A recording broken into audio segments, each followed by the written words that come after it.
Hello, ladies and gentlemen, and welcome to me, Dave Pumphouse, explaining a little rule set that I came up with. This one's got a little bit of a backstory to it. I did a trailer a few months ago now, I think back in March, about a 40k Kriegsspiel that I was running. There was many a person that jumped on the IKS forums and asked, is anyone running a 40k Kriegsspiel? I really would love to see what people can come up with for that. And after a while of seeing these people jump on and ask the same question, I was like, okay, I think I can run one. I have an idea. I have an idea of taking the rogue trader and only war RPG system and taking that, boiling it down to maybe its fundamental parts and seeing if you could run a Kriegsspiel like that. And for the most part, I would say it's been successful. You can see the map that I devised here. I used that Wonder Draft to create quite a little snazzy map. I was quite proud of it at the time of its creation. But yeah, I took those rule sets and also a few other things from the games that I play on this channel to really try and create something unique. It was a concept, and I guess this is really just the first draft to see if it could be done. There has been some ironing out of rules and certain things along the way of what works and what doesn't. You'll see throughout the series that I have created that some of the battles, they differ in terms of scope and scale.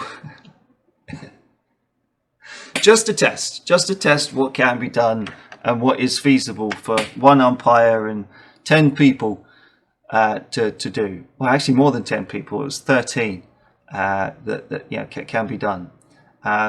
But over the time that it got out on the IKS forums that I was running a 40k Kriegsspiel, I had a few messages from people every once in a while saying, I hear you're running a 40k Kriegsspiel, Pumphouse, I want in, I want to know how it works, I want to do my own. It's really quite nice to receive that kind of reception.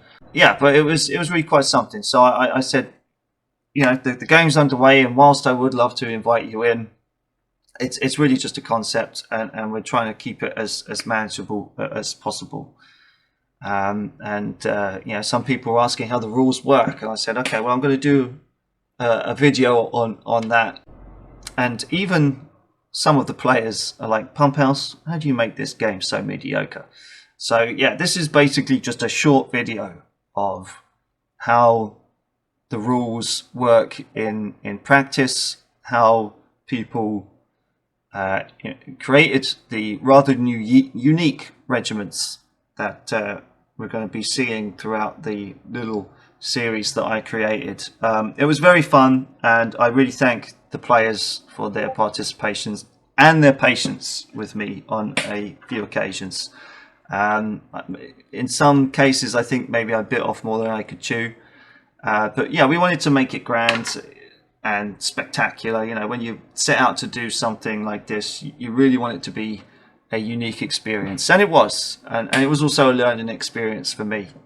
So yeah, all credit goes to the players for the time and investment that they put into the game. I really have to thank you all. But yeah, without further ado, I'll roll on to the tape and yeah, enjoy. So when we had the players first join, I was basically, right, you either give me a concept for your regiment and what you'd like to see, and then I'd kind of build it off the back of my rules, or we can roll on the fate table. And they were like, well, a lot of them wanted to do the fate table, so this is how it kind of went about. Now, as I mentioned, it's broadly the same concept as the Only War character creation stuff, just with a little few extras and really, yeah, just with a few extras. But here's one I kind of started. This is kind of the basic character sheet, if you will. I've named my regiment, for the purposes of this video, the 55th Holraudian. And I'm sure whatever regiment they turn out to be, we can maybe add an extra title to that. I've called my regiment commander Colonel James Rondimond, and as a choice to the players, I asked them if they wanted an executive officer, i.e. a major, to take over if they ever die, or do they want a Batman? If you've read some of the Caiaphas Cain series, or even watched Blackadder and stuff, the Batman tends to be, the brunt of all the jokes and all the but basically the executive officer was supposed to have more kind of connection with the officers and the captain and company commanders. The Batman was probably more of a kind of rumors in the ranks type of guy. Oh, I heard this, I heard that. Just for roleplay purposes. As I said, right, okay, first off, tell me about your sector. So what we did was we asked people to roll a d10, and we were going to figure out what sector they came from. So I just rolled a 6. What does that mean on my little table here?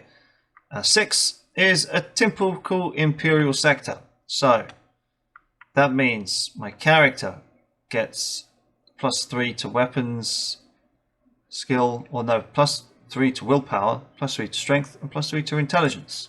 So go to our little character sheet here. It does take a little while to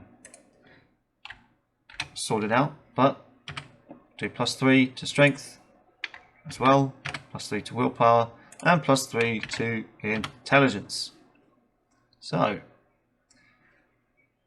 go down the list, and we've got Far Reach and Pilgrim sector and Scoloprogenium sector and all sorts of stuff like that. Next is regimental classification. Now there's probably tons and tons of regiments out there, but for ease we made it a D10 and get a 9. So the 9 is Special Forces. So that is 5 to toughness for our character.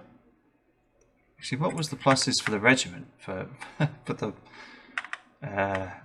typical Imperial sector? The regiment, +3 to morale, +3 to tactical initiative, and +3 to movement allowance, and +5 to comms. Okay, so regiment type Special Forces. Wow, we lucked out there, didn't we? So keep going and see what Special Forces gives us. So +5 to toughness, which we'll gladly take. 5 to tactical initiative, and starting base of 30. So tactical initiative, so that goes up to a +8. So that's pretty good. It's not bad. So starting base of 30 with regards to our commander stats and some of the other regimental stats as well, which is pretty good, pretty alright actually. We'll go for that. For a regiment straight off the boat, we'll do it. So homeworld, here we go. Let's roll it. A 3. What kind of special forces are we? What kind of world do we hail from? We're from a water world. Okay, so we're like Navy SEALs. So homeworld dominant terrain. Actually, so yeah, was it Imperial sector? Don't forget that. Dominant terrain, water. So if ever our special forces wanted to go into a water kind of type of terrain, do like a beach assault or something, we might get a bonus for that. Homeworld dominant terrain. Here we go. So other than water, what other bonuses do we get? A 4. So now this is where it might not make sense to a lot of people. Ah, okay, so yeah, an ocean world. It's an ocean world, water, perfect. Didn't even have to restart the video for that one to make sense. That's always good. So +5 to weapon skill and ballistic skill in marine combat. So dominant terrain, ocean. Regimental core units. Now this is where it got a bit silly, because we ended up in my game with the 25th Hussars as a tank regiment, but they also specialised in anti-guerrilla warfare, which kind of didn't make sense. But you know, it's 40k. Does it have to make sense? Not really.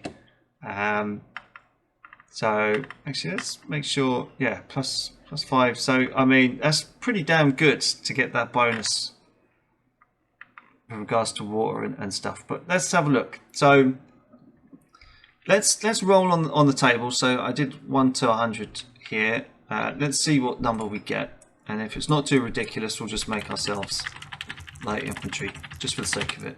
But we get a 25. So 25 is siege engineers. Special forces siege engineers that swim. You see what I mean? Sometimes you have to take things that make a bit of sense. I don't know. Maybe they specialise in raft combat or something. Water barges. Or I don't know. We'll just take the light infantry. So +5 to close combat for now. So take that. +5. Take it. Excellent. Excellent stuff. Right, combat doctrine. So you see here, we go back to the D10.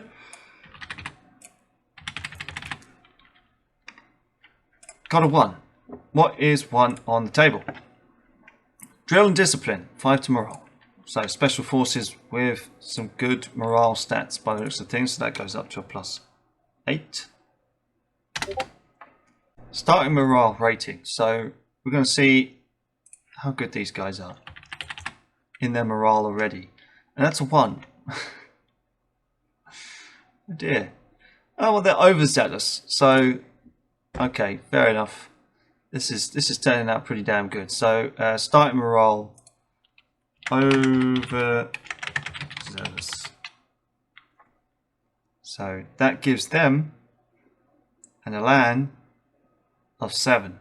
Now we kind of almost had to abandon the elan system, because for a short campaign as it was, even though it went over several months, due to life's little niggles getting in the way, what we'll do on the next game, we will try and make elan more of a thing. Yeah, basically I was trying to have a limit on supply, as well as how many times you could throw a company into combat without it saying, no, we're just too tired. But most regiments only got like 2 or 3 fights out of them at most, so we didn't really need to pay attention to the elan type of thing. But as I said, it was kind of a concept game. Yeah, maybe elan would be more suitable to just a single company game where you're kind of dealing with platoons and squads, and certain squads might want to say, hey, you know, you've put us in for the last 3 missions, we might have came out all right, but we're pretty tired, sir. So we'll deal with that probably in the next game. Recruitment criteria. Let's roll. So that's a 31. What does it give us? Caste system, warrior born, +5 to tactical initiative. So warrior born special forces. That sounds amazing. Might have to stick this regiment in as like an AI type of thing. But yeah, okay.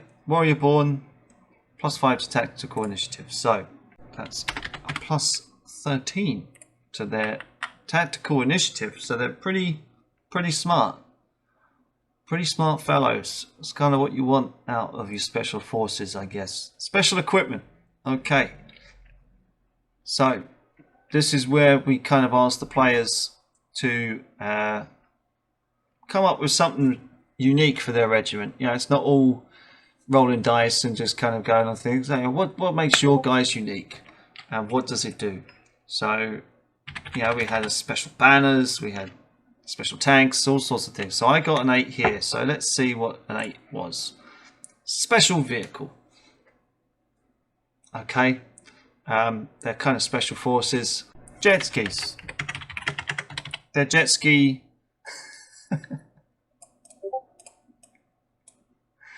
They're jet skis. Perfect. Regimental creed. Here we go.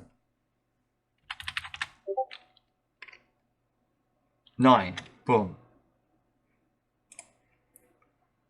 Still over flesh. So not only that, but they're also dealing with the mechanics by the looks of things. But it does give them a bit of movement allowance as well, because if some of them are augmented, or that they've got enhancements in any way, then it will allow for better movement. So this is a pretty damn good good regiment, actually, so far.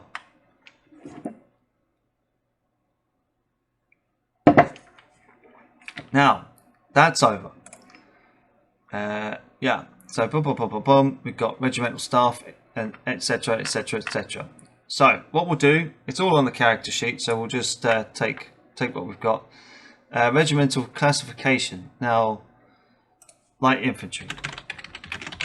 That's what we said. Boom, boom, boom. Regimental doctrine. Steel over flesh. Boom, boom, boom, boom, boom. Alrighty then. So, as a 30 base, what we do is take our 30 and then roll 2d10s to see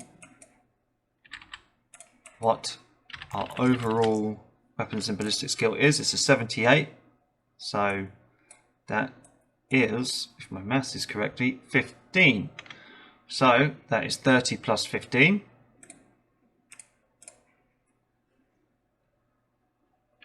45. Not bad weapon skill. Let's roll. Oh, that looks to me like an 11. So 2. So our colonel's a pretty shit shot. He's good up close, but he ain't no good when it comes to shooting stuff. Maybe he's a bit short-sighted. So that is a 10, 13. So it's 43. Plus 3, that's 46. Toughness. How tough's he going to be? Oh, an 18. So 48. This guy's not going to get killed in a hurry. Boom! 48 plus 5, 53. Oof. Agility. Let's have a look. 10. So that's a 40. Nice and easy. Intelligence. Are these special forces going to be any good? An 8. That's not so bad. And a 6. So 14. 44. Not bad. Plus 3. That's 47. Perception. Are these guys going to be blind as a bat? No, they're not. Wow. Okay, 48. Willpower. Will they be able to stick it out in a fight? 16! Look at that. I'm rolling all 10s today. Holy shit. So, 46 plus 3. 49. Fellowship. Will these guys hate other boys that they're fighting with? A 9. So 39. They're pretty friendly, but not overly. Okay. So here is where it matters, because what we do is we take the averages for weapon skill and strength, and then we work it all out, and then we take the pluses. I can do that off camera, and then we'll see where we are. You don't need me to sit here and do maths. We'll just get on with it. And for the beady-eyed viewer, it's taken me a month to do all that math. Phew. No, we are just extremely busy. But yeah, here is the regimental stats. Now, I can't remember if I really talked too much about the commander positions. I mean, the idea between that was that sometimes all it takes is an individual on the battlefield to make something a success. So we wanted to have a little bit of a staff for the commander, you know, because they may want to order the regimental commissar to do something. They might specifically want the quartermaster in charge of the supplies and stuff to do something. They may even want a surgeon to do a particular task in fixing up people. So that's basically the staff stats. So you've got the adjutant / Batman. This guy's taking a major. He's got a skill of 41. We've got the comms. He was 45, but due to all the matrix and everything, he's gone up to a 50. So maybe in tough environments when it comes to communication, you know, maybe there's a warp storm going on or something, it won't affect the comms too much. The regimental commissar, 47, maybe he wants to make a platoon stand their ground, make a final stand, as regimental commissars tend to do, or maybe even charge an impossible position. He's got a 47% chance to do it. The surgeon / tech priest, maybe you find a vehicle, or maybe you just want to fix a few up and order that. 46% chance to do what you're asking. Same with the quartermaster and, of course, the regimental priest. But here we go. So once I did the averages, this is what it came up with. So 46 plus 5, 51. You know, pretty decent enough regiment that we've created here. With regards to the quartermaster and logistics and everything else, that's going to be made four lots of supplies until they really have to roll a dice and see if the quartermaster can resupply a company. With regards to movement, you know, if you've got a board with a few squares on it, if they're just kind of advancing very slowly, taking their time, being very perceptive of the grounds, maybe they're in a minefield or something like that, maybe they're in a forest, half movement, full movement if they're on a open plain, double quick if they're trying to get somewhere quickly, and 15 if they're really going guns at it and really bombing it down to get to a position. We've got 100 different skills for commanders. Got Tom, Dick, Harry, Ben, Peter, Matthew, Luke, John, Mark, and of course Judas. We just roll a dice here, and basically the company commanders get a special skill. Obviously, you know, if they're put in a certain situation and they do particularly well, maybe we might add a skill. Yeah, maybe we might give them a bonus in the future. You know, these are going to be our company captain heroes. We kind of just took the 10 companies as a template to start with. I mean, obviously some regiments are bigger than others. Some commanders balked at the idea of just having 10 companies. You know, they thought that they were going to have 100,000 men under their commands, you know, like something crazy big. But not this time. So we just kind of kept it to a bog standard 10,000 men in each company, you know, just to make things manageable. But yeah, as you can see here, the company commanders, one of them's a secret gene stealer. Yeah, if he gets an opportunity, he might try and scurry away somewhere and infiltrate the populace. You know, some guys here have got strong morale, making his company stand their ground if they're in a bit of a sticky situation. Some guy with a poor map reading skills. You know, you ask him to go somewhere, maybe he ends up in the wrong place.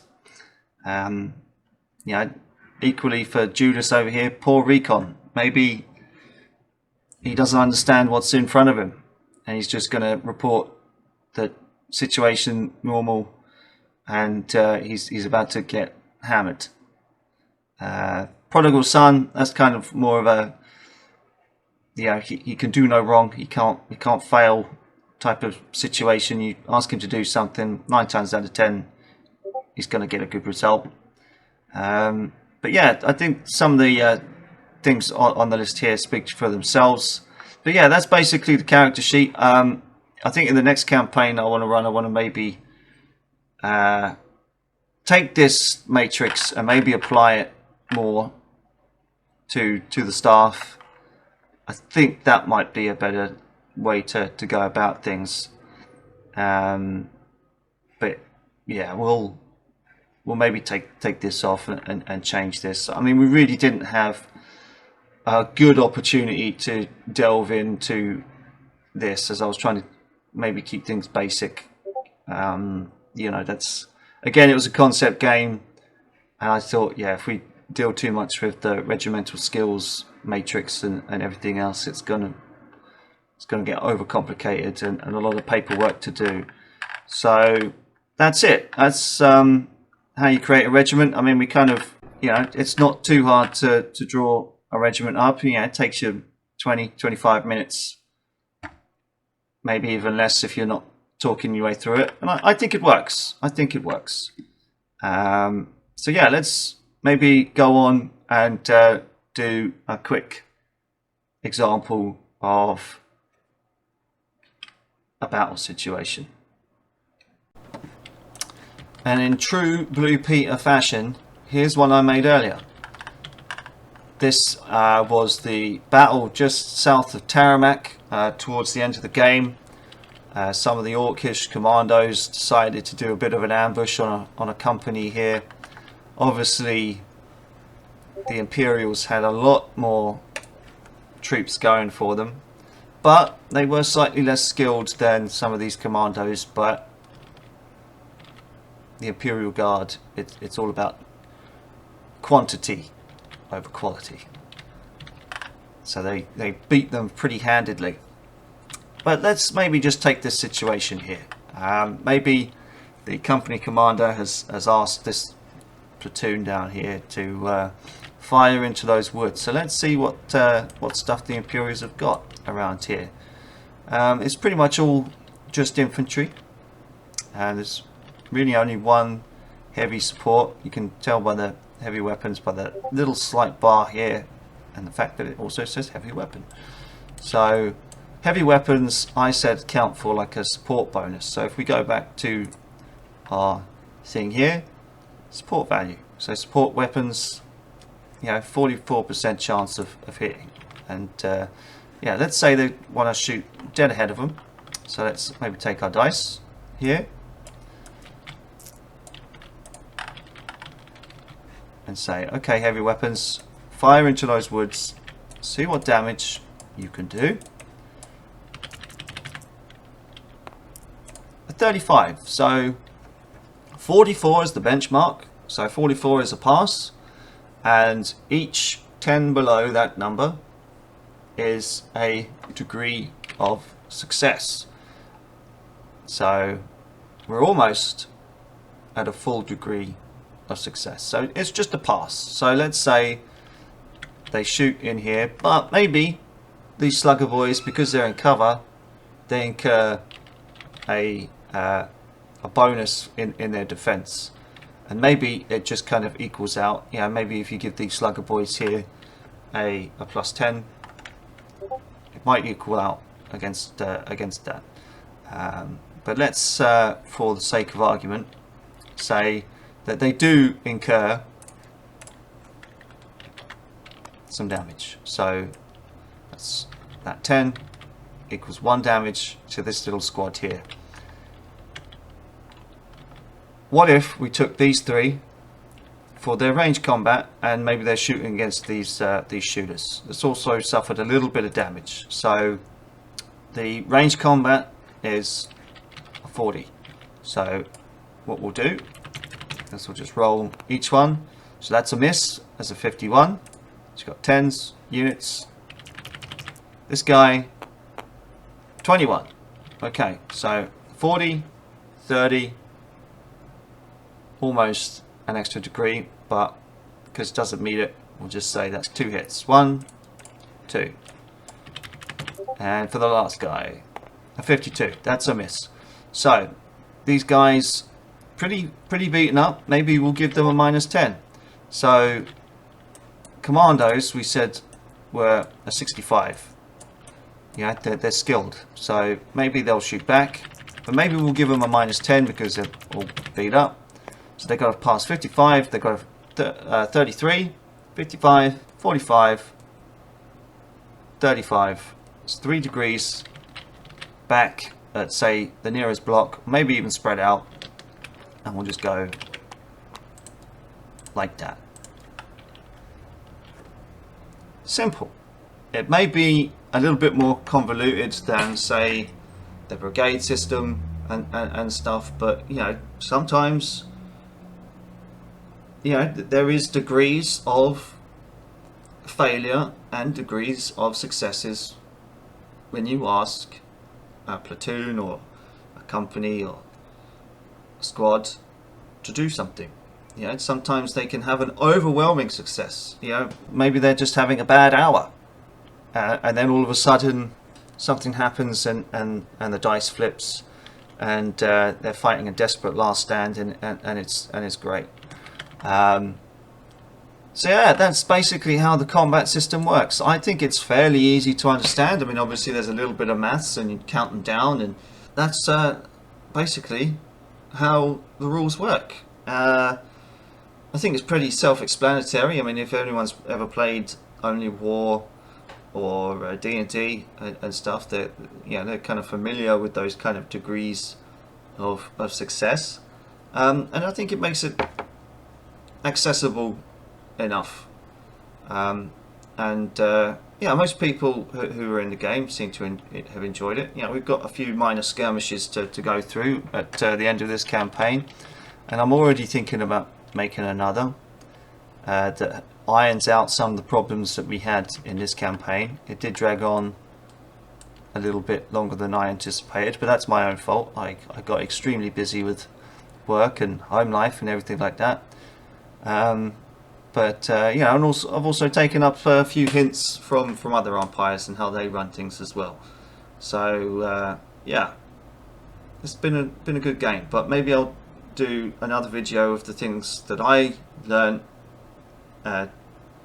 towards the end of this campaign, and I hope people, for those who watch, enjoy it. And yeah, we'll see you on the next one. Ciao for now.